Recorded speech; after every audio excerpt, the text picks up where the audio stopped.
Oh, do you do it on cloud or I'm sure we have this conversation every month. It's now recording. Lovely. Okay, so thanks everyone for coming today. We have Dr. Mengyang Qiu today. Actually, let's start with congratulations, Mengyang. She had a great Viva only last few weeks. And now she's submitted her revision and she's now officially doctor. And she's going to talk to us about some parts of the her PhD thesis, affects and procedures communicating emotion in classical Chinese poetry. Okay, thanks, Mayan. Thank you. It's a great honor to be here. And just before I start, I have to say I've been enjoying this seminar as a participant, as an audience during my PhD studies. And so it has been extremely helpful in all aspects. And the presentation that I'm sharing now is based on a paper that I'm currently working on. So it's still very much work in progress. And I'm still trying to sort of connecting dots and trying to make sense of things. So if you have any questions, suggestions, comments, anything, that would be very helpful. So the topic of my presentation is affects and procedures, communicating emotions in classical Chinese poetry. And we'll be starting with an excerpt from one of the oldest poems in China. So this is just an excerpt. Granting the south of the thunder rolls beyond the lofty hill, why must he go, nor dare to stay? Brief space at rest and still. Absent my noble lord, I mourn. May he return, may he return. And in Chinese, it would be 引其雷在南山之阳，何思为思，莫感霍黄。真真君子，贵哉贵哉。And I'll be talking a little bit about repetition here, but before that, I'm going to just very quickly explain. So the poem that I just read from is just one of the many examples from classical Chinese poetry, which show that words can communicate affective states, impressions, and perhaps mental imagery beyond meaning. And according to the Greek preface to the book where that poem comes from, poetry is the place when intention goes. In the heart, it is intention. When expressed in words, it is poetry. Emotions are stirred within and take shape in words. And then this great preface continues to talk about the origin and function of poetry. And the general interpretation of this piece suggests that there is no poem without an inherent affective dimension. So emotions have been thought to play a vital part of a person's adaptive toolbox. They can modify our communicative behaviors and how we process information in response to adaptive problems. Everyday language is also affect-laden. Words charged with affects are found to be processed faster than affect-neutral ones. Language learners can use mental images and emotions to help inferring the implicatures of metaphors in their target language. And emotions can also influence how a general utterance is to be processed and what kind of responses are to be expected. So in lieu of this, a theory of verbal communication should explain why expressions can communicate emotions and not just the descriptions of emotions. In 2018, the book Reading Beyond the Code, edited by Terence Cave and Deirdre Wilson, provided the first sustained attempt by literary scholars to draw on basic assumptions of relevance theory to contribute to the concerns of literary critics. And in recent years, there has also been an increasing number of research within the relevant theory community, calling for more serious discussion. So in this presentation, I asked the following questions. How are emotions relevant to utterance processing? What role do emotions play in classical Chinese poetry? And how can the affective dimension be accommodated within a pragmatic theory of communication? So in order to understand the relevance of emotion, we need to first discuss what makes any piece of information relevant at all. And this comes down to two basic questions. The first one is how a person or a hero select the background information to process new inputs, and at the same time avoiding an information overflow. And the second one is how do we know when to stop processing? So according to relevance theory, given that cognitive resources are limited, an utterance will only attract the hearer's attention when it appears to be at least relevant enough to be processed. And this relevance is gauged by two factors: the cognitive effort needed to process the utterance and the amount of positive cognitive effects generated by processing that utterance. These effects may be achieved by generating new contextual assumptions, strengthening existing ones, or contradicting and therefore abandoning existing ones. So relevance is a property of inputs to the cognitive processes. Every utterance comes with a presumption of its own relevance. The hearer's interpretation process is oriented towards the maximization of relevance. It starts with the linguistically encoded content, enriches it at the explicit level, and complements it at the implicit level. It will stop at the first interpretation that satisfies his expectation of relevance, and then takes it as the speaker's meaning, and then he stops processing information at that point. So one possible way for emotions to become relevant is that they direct our attention towards or away from a particular direction. Emotions constrain context construction to influence how comprehension is administrated. If a hearer is already in a certain affective state, he is more likely to pick out those inputs that are relevant to him on an affective level. And such information processing is very likely to be conducted in a preconceptual and unconscious manner. But affective states are essentially non-propositional, so this cannot be gauged in terms of cognitive effects, which, as we've seen earlier, are propositional. And traditionally, relevance theory takes the so-called non-propositional effects as under the scope of weak inhibitors. But in a recent paper, Dan Sperber and Deirdre Wilson suggest that when the communicator is sharing an impression, her meaning cannot be paraphrased without a loss. And this hints at the possibility that at least some aspects of the utterance may not be fully accounted for by resorting to their propositional forms. Other research in this direction argues that linguistic expressions can still be meaningful and contribute to utterance comprehension without possessing any truth values themselves. And one good example is the work done by Diane Blakemore on procedure meaning. So Blakemore proposes that while most content words encode concept, some linguistic expressions encode procedural information and function to constrain the inferential processes. For example, in this utterance, she exercises regularly, so she's in a good shape. The word so does not map onto a concept. Instead, it encodes a procedure with which the hearer takes the first proposition as the premise and the second proposition as the conclusion that follows from the premise. The word so narrows down the context, indicating which direction the hearer should seek the intended meaning. And apart from that, Tim Wharton suggests that interjections also encode procedure information. So according to the standard account of relevance theory, the use of interjection encouraged the hearer to retrieve a higher level explicature by embedding the basic explicature under a propositional attitudes description or a speech act.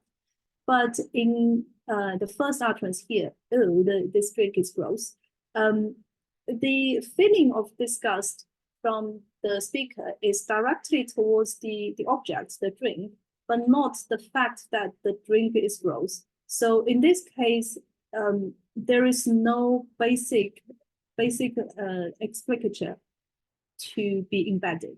And the speaker is expressing her emotion rather than a description of her emotion. So she's expressing her disgust rather than saying she is in a state of being disgusted.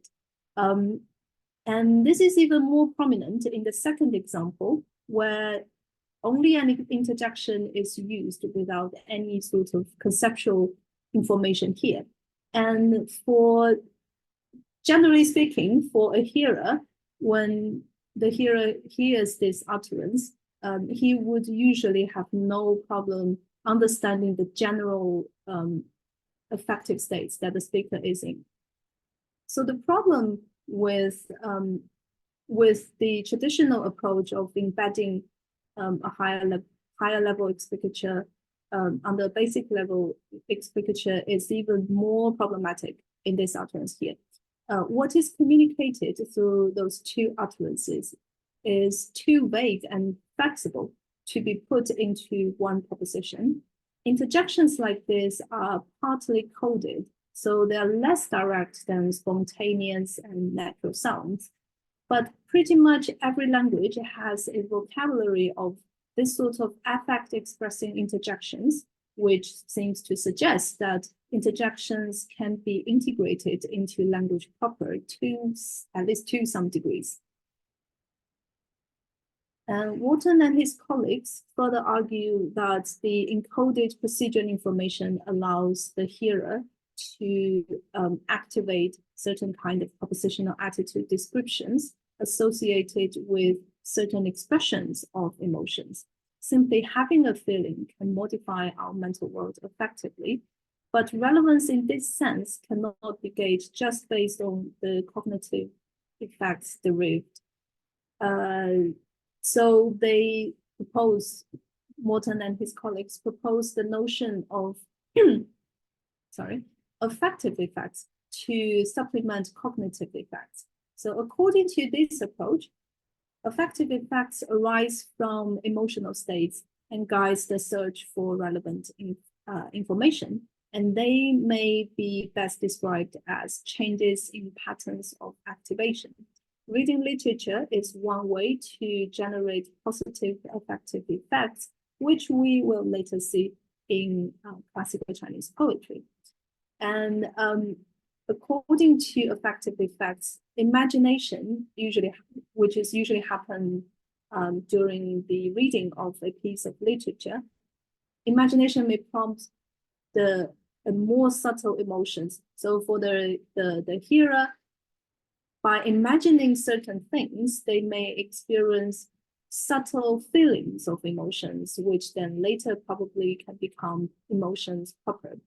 And in my own PhD thesis, I propose that this sort of imagined or simulated experience might help with context selection, which then allows the reader or the hearer to better gauge the overall relevance of the utterance.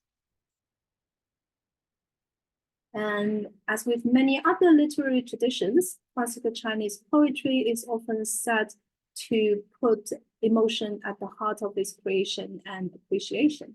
Emotion appears to be a strong driving force for the poets to write, and it is highly relevant to communicating their intentions.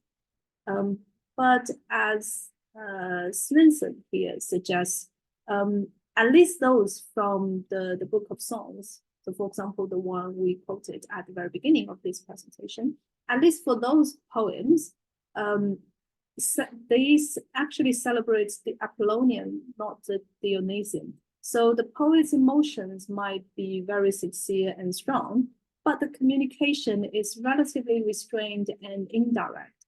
And this may be true even for more of the romantic traditions in classical Chinese poetry, where the readers are expected to feel the impacts in a less than straightforward way. So if emotion is to play any role in utterance processing, then we need to explain how the emotions experienced by the poet in the first place, how the emotions communicated through the text, and those emotions experienced by the reader can converge. One options might be, we might find some answers in this theory called emotion refinement, which is inspired by classical Chinese poetics. And according to the authors of this paper, refined emotions differ from the coarse emotion that James Williams described.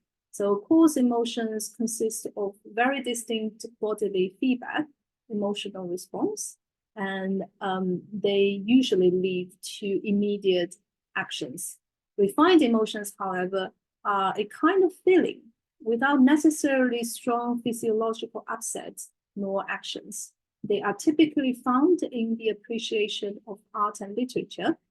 And so, for example, when the reader is reading about a scene where he hears the growling of a tiger, he may get afraid to different degrees, but usually he will not flee from like right there, which is different from what happens in real life. If a person hears a growling sound of the tiger from behind, usually the immediate action will be taken that he would flee or fight or flight. That's the instinct sort of kicking in. And the authors of this paper suggest that this is because emotion refinement involves detachment and restraints action, which restrains the action tendency. But at the same time, the reader is emotionally engaged enough to have certain kind of action readiness. And this tension, this prolonged but restrained experience is similar to the type of sensory pleasure brought by behavioral restraint. And in order to experience this kind of refined emotions, the technique of savoring is usually recruited. This kind of mental act focuses on the felt meaningfulness, or we may understand it as an overall expectation of the effects generated by processing the utterance. Savoring implies the transition from implicit to explicit appraisals. The reader appraises his appraisals, attending to what he finds relevant. The pleasure that follows is not the result of external stimuli, but the very act of savoring. And the extra time spent on savoring allows feelings to transform into full-fledged emotions, which with which the reader finds effectively relevance from the text. And what matters in this process is not only how many meanings there are or how many meanings the readers can get from the piece of text, but also the continuation of the text in the mind after the reading is over. So this will lead to a more comprehensive, more prolonged overall experience, which probably cannot be fully explained by cognitive effects. But the question for pragmatics is to decide what or how much is intended by the speaker. Deirdre Wilson wrote beautifully that there may be no cut-off point between comprehension and interpretation. The speaker may strongly communicate certain propositions and weakly implicate others. As communication becomes weaker, the comprehension shades off into interpretation, and communication is no longer a yes/no matter, but a matter of degree. And what is required in this process is not a perfect match between thoughts, but some kind of a certain degree of cognitive alignment. What I want to show is that the speaker also communicates something beyond propositions, such as emotions, and a pragmatic theory of communication can accommodate this dimension very well. So in literary context, the author is more likely to share a particular mental state by intentionally bringing into the speaker's attention how a situation is to be experienced and what kinds of feelings or affections are to be raised. Based on this comment, I will show how the affective dimension may be communicated by my proposal in my thesis, which I called a dual root processing model. So basically, this model suggests that mental imagery may contribute to gauging the relevance of an utterance. It provides cues to specific experiential aspects which activate an intuitive quasi-perceptual processing to satisfy the reader's expectation of relevance. But before that, a very quick detour on mental imagery. So there are lots of different definitions about mental imagery because people are still debating on what exactly is a mental image. But a relatively widely adopted one, or at least this particular definition highlights some of the characteristics of mental imagery which are usually agreed upon among researchers. So according to this particular definitions, mental images are representations and the accompanying experience of sensory information without a direct external stimulus. Such representations are recalled from memory and lead one to re-experience a version of the original stimulus or some novel combination of stimuli. And this definition highlights a few things about mental imagery. So first of all, mental imagery is different from act depicting image, which pertains the usual properties of the object it represents. So for example, a photo of a certain object would be an act depicting image, but a mental image might not be that specific, that determinate. It can be visual, it can be quasi-visual, but it can also be associated with other sensory modalities. So we can have audio mental images, we can have olfactory mental images, and so on and so forth. And second of all, mental imagery occurs without direct external stimuli, which makes it distinct from pure perception, such as seeing. However, it involves perceptual processing nonetheless. In visual mental images, neurons sensitive to corresponding visual properties on the primary visual cortex will still fire, even when the retina receives no sensory input. And mental imagery can be voluntary or involuntary. It can be conscious or unconscious. And the conscious or unconscious bit sort of exceeds the normal definition, but it also has theoretical and some empirical support. Since mental imagery involves perceptual processing, and perceptual processing can be unconscious, it seems to suggest that at least some aspects of mental imagery may also be unconscious. And implicit bias are also found to be influenced by involuntary and unconscious mental imagery.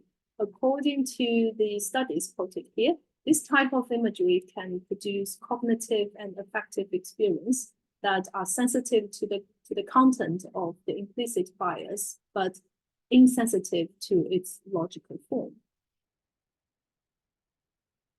And also, entertaining mental imagery may call upon previous perceptual or affective responses, which then feeds back into the further information processing to help the readers to gauge the relevance of the utterance.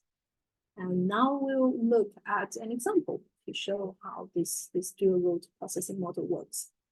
So here's a couplet from a poem written many years after the death of a poet's dear friend. There may be two types of processing happening in parallel. So first of all, we have the perceptual root, which basically follows the relevance theoretic account, drawing contextual conclusions from contextual assumptions. So for example, in the first half of this couplet, the explicitly communicated bit is buried beneath your bones, you rolled away. And then from there, the reader might entertain a series of contextual assumptions. There's just a few listed here. So a deceased person is usually buried. Bones will erode away when the body has been buried for a long time. And then the poet's friend has been buried. So from those assumptions, the reader might draw a contextual conclusion, such as the poet's friend has been dead for a long time. And parallel to this, there might be a procedural route of processing on the perceptual content that is made accessible by resorting to mental imagery. This allows the reader to generate a simulation where he can produce appropriate affective reactions. The poet is deliberately pointing to the contrast between, for example, life and death, past and present, stillness, and dynamics, etc. And this contrast not only activate a conceptual understanding, but also the reader's own emotional responses to relevant topics. The images perceptually resembles the sensory input from the objects they represent. They further activate in the reader's mind related representations, which will help determine the scope of context. And the results may vary across individuals and contexts, but they're not totally open-ended either. They're carefully and purposefully intended, designed, and manipulated by the speaker to the extent that the reader is likely to experience these non-positional effects in pretty much the same way, or at least similar enough way that the poet intends them to. Mental imagery therefore acts as a springboard to a more comprehensive experience that recruits the reader's metacognitive abilities to attribute his emotional stage to the poet's intention. It is in this sense that the procedural route complements the previous conceptual route in the reader's search for relevance. And here we have a diagram showing how this process works. So first of all, mental imagery provides cues to constituents from memory and experience that perceptually resemble the sensory inputs. These cues further activate a range of representations of different degrees of relevance. And the hearer's attention is drawn to what may lead to their own affective responses, generating affective effects to help him gauge the overall relevance of the utterance. He then attributes what he finds relevant to the speaker's intention. So this approach does not imply that speakers directly communicate a holistic image. What can be communicated, however, is a cue or a set of cues to a systematically structured set of representations, which are directly associated with perceptual or affective experience. So mental imagery could range from very salient ones, picture-like representations, that are usually what people report to have during vivid imagination. And they can also be very weak representations that is below the thresholds of consciousness, but nonetheless guides attention by a quick, automatic, or lower level of information processing. In this way, what is essentially non-propositional during utterance comprehension may have a real impact on the understanding of the speaker's intention. And as I mentioned earlier, repetition is another possible way for the poets to express emotions and potentially to facilitate emotion refinement. So according to relevance theory, repeating certain parts of the utterance can encode procedural information that provides clues as to how the utterance is to be taken, creating emphatic effects. It should be first noticed that repetition comes in various forms and styles, and the example used here is closer to the type of representation described and discussed in Sperber and Wilson's original work. So this utterance, according to relevance theory, achieves relevance in two different ways. So first of all, it can modify the propositional form of the utterance and achieve extra contextual effects. So for example, far here indicates the great distance between I and the person I long for. And the repeated word deep indicates the profoundness of my feelings or their intensity. Both expressions put emphasis on the poet's degree of commitment to the propositions communicated. And the second way of achieving relevance is by guiding the reader to extend the context to yield more contextual assumptions and implications, which leads to extra contextual effects to justify the actual cognitive effort. The reader is encouraged to pay more attention on the encoded meaning of far and deep, and to imagine in a wider context what these two words might mean. In this way, a range of otherwise unnoticed cognitive effects can be recovered. And in this second scenario, what is emphasized is not only a set of propositions, but certain aspects of the utterance, which are input to further processing rather than the produced effect. By doing so, the poet represents some mental state by a linguistic form that functions as a procedural guide for the reader to experience in a similar way. And this, in fact, is how repetition may lead to the experience of refined emotions described earlier. Poetry often involves a back and forth between the text and the mental states of both the poet and the reader. The repeated part in the text serves as a signpost to ostension, and the reader is expected to dwell a bit longer on the representations activated by the words far and deep, using them as the basis for explicit appraisals. Such an appraisal entails prolonged processing on the first order experience with a second order awareness. In other words, the reader is encouraged to initiate evaluation of his current mental states and personal history. During reading, the reader is emotionally engaged, but engaged in experiencing great distance and depth, but not behaviorally engaged in performing any associated actions. This allows him to stay outside the event described in the poem, but actively evaluating his simulation of participating in this event. So instead of taking the perspective of the fictional narrator I in this poem, the reader is actually imagining himself being in the described situation, and he's likely to have, for example, feelings of profound longing, yearning, and perhaps melancholy. From there, he tries to align his own mental states to those the poet was probably in the first place. This process leads to a cognitive alignment by which the reader takes what is relevant to him as that intended by the poet. Reading the poem can lead to cognitive effects, but the poem can also be relevant on an affective level. As emotion refinement theory suggests, the pleasure of savoring a poem usually comes from the very act of savoring. The mental representation activated by reading further taps into the reader's experiential heuristics, guiding his search for the overall relevance of the utterance. And this kind of self-reflexive act on first-order experience is slow and cognitive effortful, but at the same time, it's also rewarded with a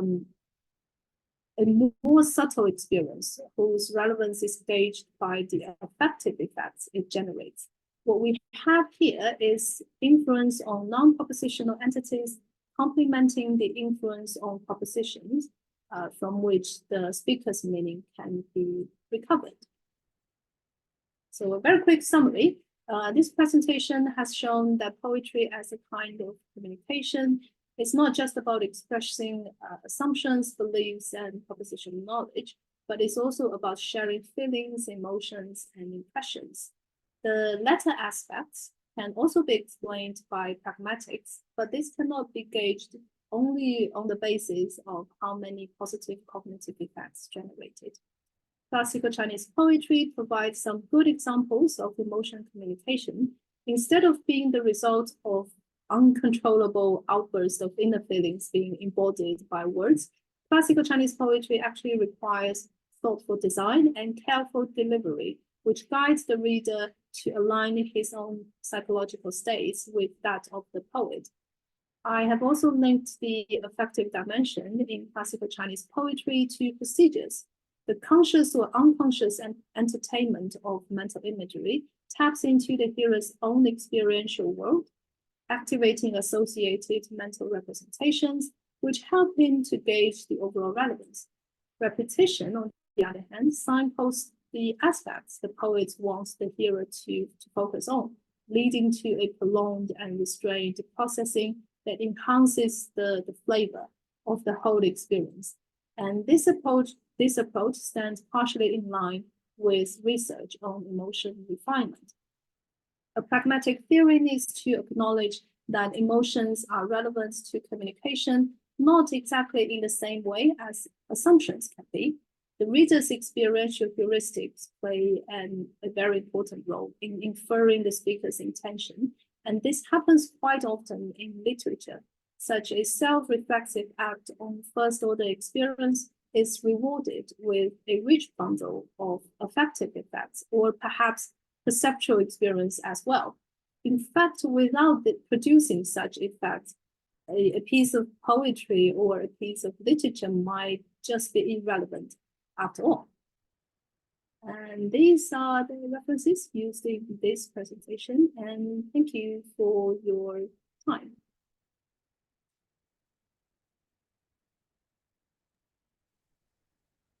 Thank you, Mei. It was very, very interesting. And I love your Chinese examples. Isn't that great? I don't know. It gives you quite a bit of an image, doesn't it? Like erotic bones and hairs and yeah, my gray hair. Anyway, so do we have any questions or comments?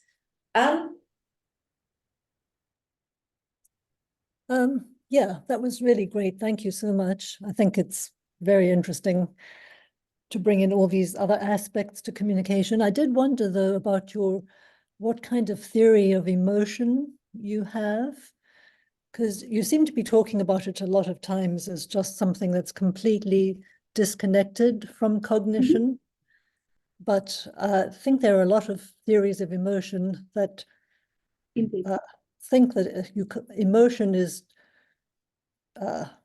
there can be such a thing as rational emotions, which are connected to cognition. And so moral emotions are especially rich in this way. You can't imagine how you could have an emotion like shame, for instance, or guilt, or admiration, or any of these kinds of things without them being hooked up to cognition in some very serious way. And actually, I think the one example you gave of an emotion, what was it again? Now I've lost my, had it on the tip of my tongue. But anyway, you did give some kind of emotion, which struck me as also one that would have to be a rational emotion. You couldn't feel this emotion without having some rich cognitive representation of the scene that's being portrayed in the poem. So I just wondered whether you can so cleanly separate cognitive effects and affective effects. Yeah, that's actually a very good question. And to be honest, there are lots of things that we need to consider. So first of all, the theory, the kind of theory of emotion that I currently work with is falls generally within the framework of appraisal theory, which is, I didn't explain what appraisal theory entails because itself. So I know what appraisal theory is. Yeah, indeed. That does actually presuppose that you have some kind of proprioceptive awareness of your own bodily reactions, and then you try to interpret them. Indeed, and so that would make it even more cognitive than because you can't have an emotion unless you've interpreted it, basically. Yeah, indeed, it is indeed very much rooted in cognition or cognitive science. And the very specific type of emotion, the refined emotion, as is called by those writers, they are not. They certainly require some sort of cognitive processing because it's completely different from the what William James called the cause emotion, which is pretty much what people feel like at once when they are in a certain kind of situation. Refined emotion, I guess, I think from what I understand it, we can interpret it as the kind of emotion that happens much later in the process, in which case you would have perhaps some kind of feeling of the cause emotion that happens before, but definitely you need to combine it with some kind of interpretation of the text, or if we use terminology from affective science, you need certain kind of appraisals, which is why I believe, which is why the writer suggests that it's a kind of explicit appraisal. So it's appraisal of appraisal, and appraisal itself is already very much rooted in cognition. And in terms of whether or not we can separate cognitive effects from affective effects, I think that's still very much a topic in discussion. So I remember having a conversation with my supervisor, Tim Morton, who's working on affective effects. And he has been playing with the idea of trying to modify the definition of cognitive effect itself, because I mean, affective effects or perceptual effects, those still requires the participation, the involvement of cognition. So in a way, they're still cognitive. It's just that since we've got a definition of cognitive effects, which very much operates on proposition, that can be a bit problematic when it comes to explaining feelings, emotions, impressions, so and so. And if we can sort of broaden the definition of cognitive effect itself, that probably solves the questions, because affective effect is still very much cognitive. It's just that it's not gauged in terms of modifications on a person's conceptual environment. So I thought that Deirdre was for a long time thinking that we should talk about a propositional schema rather than propositional things. So in other words, it's not a complete proposition. no. And of course, mental imagery, perceptual things, all of these have content. Yes, indeed. So they have cognitive content. And unless you're talking about percepts, which are some sub-conceptual, conceptual, but nobody really has a handle on non-conceptual content, I don't think. Yeah, indeed. Very causal, basic kind of stuff. Yeah. So yeah, all of these things are in the realm of cognition, I think. Yeah, indeed. I think it would be unwise to say that we can have purely propositional content and purely non-propositional content, because I mean, communication is a very complicated and complex process, and you have many things sort of playing a part in it. So I remember in the 2015 paper Beyond Speaker's Meaning, Deirdre and Dan Sperber has already sort of playing with the ideas that some aspects might not be that straightforward if we adopt the traditional framework, but at the same time, it's still very much a topic open for debate. So I think it's a very promising direction, and there has been an increasing number of very exciting research in recent years. So yeah, that's basically my take on this issue. Yeah, because I don't think you need full propositions. I mean, this is another point that I think Deirdre has made. You don't need full propositions in order to generate inferences. So the whole inferential story can still work, even though you don't have anything like a complete truth evaluable proposition playing any kind of role. Yeah. And also arguably that also works for animal cognition, if we can call it cognition. At least for some experiments involved animals, we can already observe some sort of inference-like processing, but of course we won't say animals are having any sort of propositions in their mind, at least not the same kind of propositions that we are thinking of. So yes, I think it's a very exciting topic, and it's it's great that you pointed out. So thank you for the comments. Great. Do we have any other questions? Can I ask you some more of a sort of terminology issues? Yeah, sure. At the beginning, you talked about how emotions achieve relevance. Mm. And just this is more of a terminological thing, but can the here addresses emotion achieve relevance when processing an ostensive stimulus presented by the communicator? So, and also what I'm thinking is, to what extent if the communicator has any, let me put it differently. Okay, when you read literature, or when you read any see artwork, or when you listen to music, any sort of artwork, to what extent you also talked about speakers' intentions. To what extent can we attribute our interpretations and our emotional reactions to the speaker? Because maybe the Chinese poet didn't really care what the reader might think, or they may, I don't know. So just wondered, to what extent can we say that is relevance, that is speaker's meaning?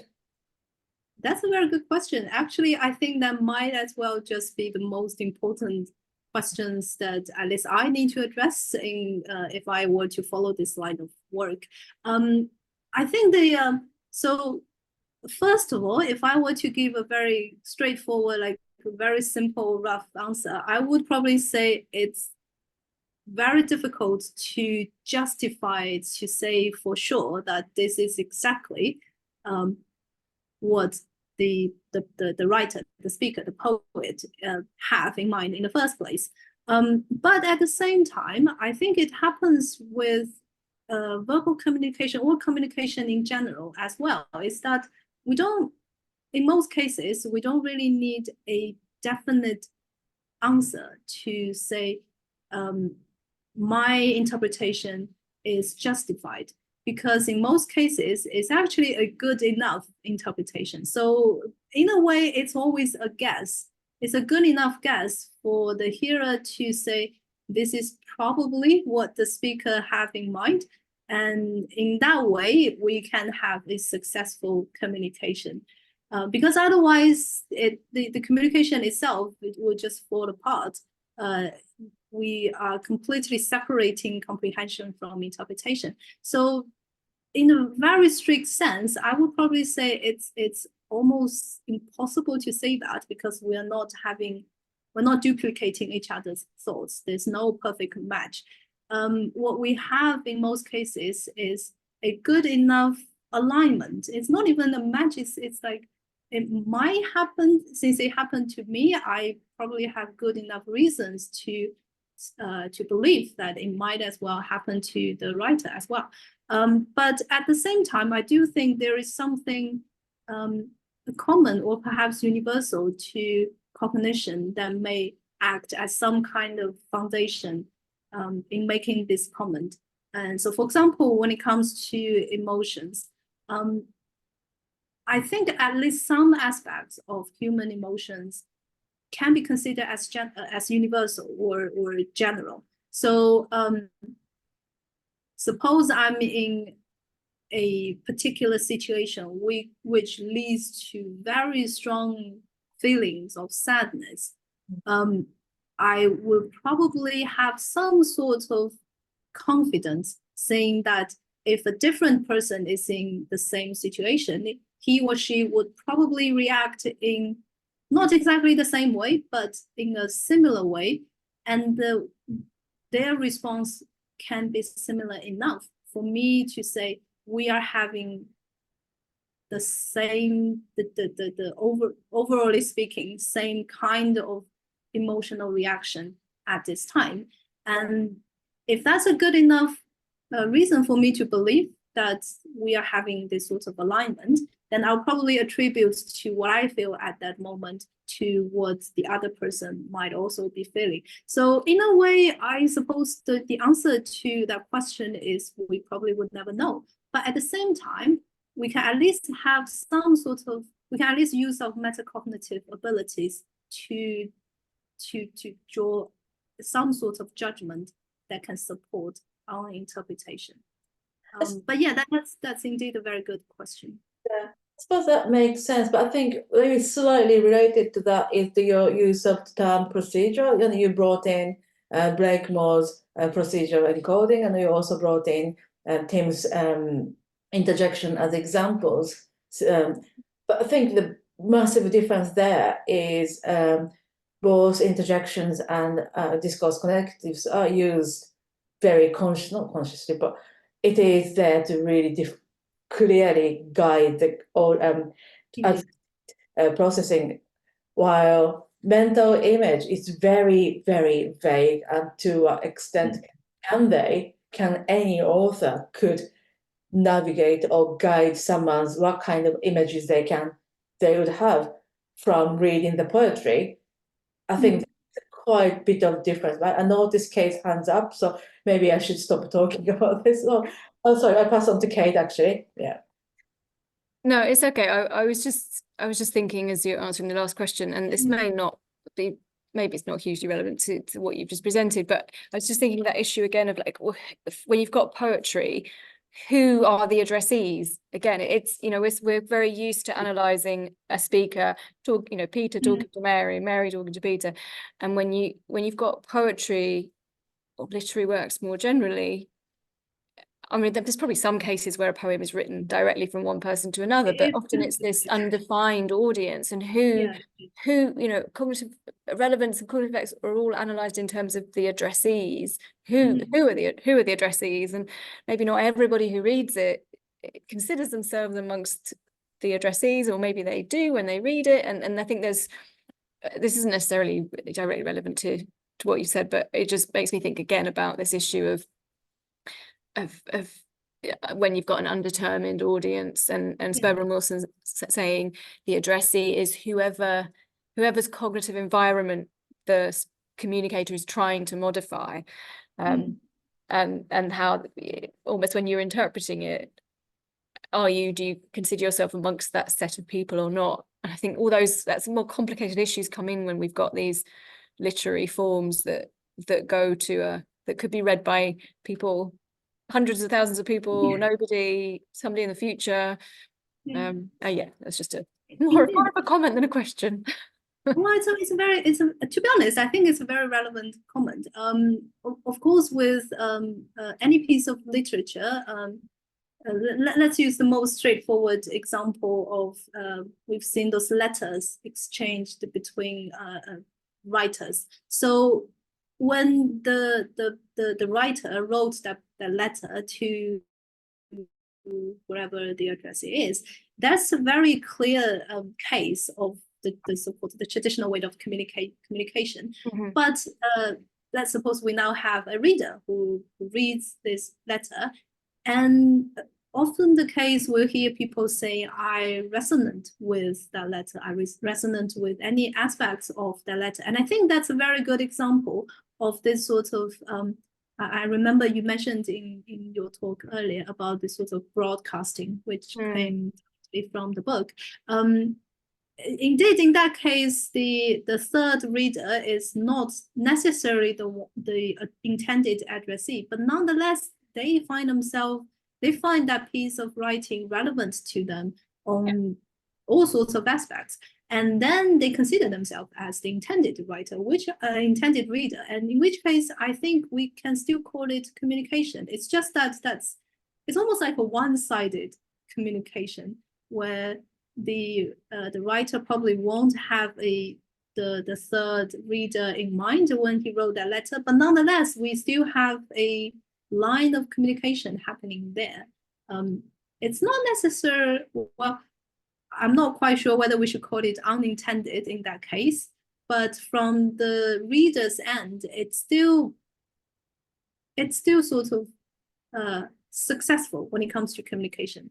He finds whatever's relevant to him, and therefore he aligns his own cognitive environment with the writer in the first place. Yeah, so in that example, when there's a clear intended addressee and it just happens to be seen by a third party, the third party recognizes that it's an ostensive stimulus, but it's not addressed to them, so they can't expect relevance, but that doesn't mean they won't find it, just as we might. Yeah. And their interpretation process is probably going to involve imagining what the intended addressee would get from it, and how I would imagine, this is what I'm thinking about and playing around with at the moment. It's more like a kind of simulation rather than. Yeah, but different when a poem is written without a person in mind, and it's written for a kind of whoever ends up reading it, or whoever find it relevant, as Spebren will say at one point, got an undefined, undetermined undefined audience. Yeah. Anyway, sorry, Angelica's got a hand up, so I'll stop now. Very good. Thanks. First of all, I have to say congratulations on your work, and I think it's terribly difficult to work with effective effects. So, but you know, when you were Don't tell me that.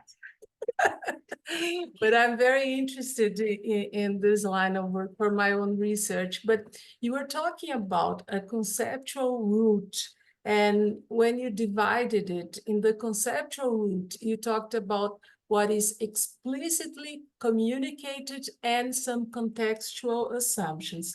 And then when you talked about the procedural route is when you talked about the mental images. Well, relevance theory deals with the concept of context in a very broad way. So in my previous view before you talked today, I always imagined what you described as a procedural route, the mental images being part of the context, and therefore it would be inside, you know, that first route, because for me, it would have the conceptual route that you take what is explicitly communicated, you make the when you make the inference, you are already taking under consideration your mental image, which would be in the contextual. So what do you think about it? How do you see this going on? That's a very good question. I suppose it's partially due to the thing with terminology, because my preliminary how I sort of landed on this topic is I first started working with the traditional relevant theoretic account, in which case you have what you described, you have context, you have explicitly communicated content, and then assumptions, conclusions, that bit. And then I noticed, okay, there is something beyond the sort of propositional things which cannot be fully accounted for by all those procedures we went through. So I need to come up with something else, but now comes the problem with how to name those two things happening at the same time. So the term conceptual route itself, it's actually, for me, it's kind of like for want of a better term, because I need something that's very straightforward to pointing out that this is something working on conceptual content, conceptual information. And procedural route, as you mentioned, the role of mental imagery, of course, it plays some role of a context, but is the role mental imagery might play is different from the context consists of propositions. So because we cannot make inference based on mental imagery in exactly the same way as how we draw inference on propositions. So in that way, mental imagery, they are part of the context, of course, but at the same time, they're not just there as part of the context, they also helps to select the context or to constrain or even to construct the context. And in which sense the mental image, the kind of mental imagery that the reader is entertaining probably plays a more dynamic or a more active role than what we've given it credit for. Because I remember that, of course, mental imagery has been a topic among relevant theorists for many years. But in most cases, the type of mental imagery that we are talking about, and in fact, the type of mental imagery people usually think about are those conscious ones, which means I know I'm having a mental imagery in mind. It might not be very specific, it might not be very vivid, but at least I know I'm having a mental image. But as recent research from cognitive science, from psychology, or even from neuroscience suggests, sometimes people will have perceptual processing, which are very similar to perception, but they do not report having mental imagery. And a good example is people with aphantasia. So those people, we generally define aphantasia as the cases where people are unable to construct mental imagery. And that definition has been sort of like a general consensus for many years. But since now we've got experimental data suggesting that even people report to have aphantasia, even people report not having mental imagery, are still having perceptual processing. So some researchers from cognitive science even suggest that what we understand as aphantasia might as well just be cases where the strength or the intensity of mental imagery is so low that nobody is aware of having them. So if that definition holds, that means mental imagery can be much more common than we think of. The kind of mental imagery people report to have is just a very narrow, it's just a subset of what mental imagery can include.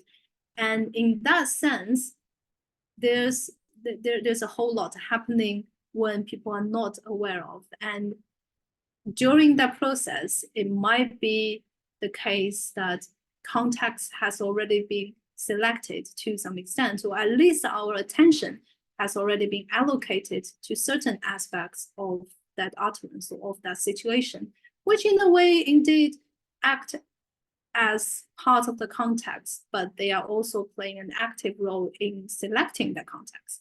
So I'm not quite sure whether that answers your question, but that's all, because that's also something that I've been thinking of. But that's pretty much what I was thinking of when I come up with those two terms, conceptual and procedure. I mean, for want of a better term, this is probably the best terminologies that I can, if I need to come up with a terminology. Actually, it strikes me that now that you've been talking, that there's a lot of literature in the empirical work on perception that makes a distinction between ventral and yes, other the pathways. dorsal. Yeah, the dorsal and the ventral pathways. And there's this phenomenon of blind sight where people have no phenomenal awareness, but they still are able to guide, have perceptual information guide action. So there's action guiding perception, and then there's the phenomenal perception, which is associated with actual imagery. So it strikes me that the action guiding one is very procedural. Yeah. And you could maybe make a good case for saying that information is coming in of a perceptual nature, but it's guiding, it's action guiding, but it has no phenomenal component. It's not associated with any phenomenal awareness. And that does strike me as something very procedural. It's not like a faint image. It's not like I have a faint image. I have no image at all, but it's still perceptual information because it's action guiding. Yeah, that's a very good point. And I think it's a very exciting result to come from. I mean, we know very little of the brain, so who knows what's happening before we become aware of things that we are aware of. Thank you very much. Yes, you answered it greatly. I think and again, I have to say congratulations. It's really difficult as you're dealing with, and I hope we hear more from your research in the near future. Thank Yeah. you. Yeah, it's really, really interesting, and I really enjoyed. Actually, this was a small session, but actually, I noticed we have like 5 women from different continents getting together and the relevant stuff. It's really, really great fun. Maybe we should have a women-only seminar every now. Don't tell the others. But anyway, so thanks Really, again. we've got quite a wide geographical covering today. Yeah. Indeed. Yeah, I really enjoyed it. So thank you, Maya, and thank you everyone for coming and contributing this really exciting discussion. I think we're going to have to have you back, Mayan, just to continue on discussion on your research in future. I will be happy to come back. Thank you. Okay, so thanks everyone, and see you end of May next then. Thank you. Bye.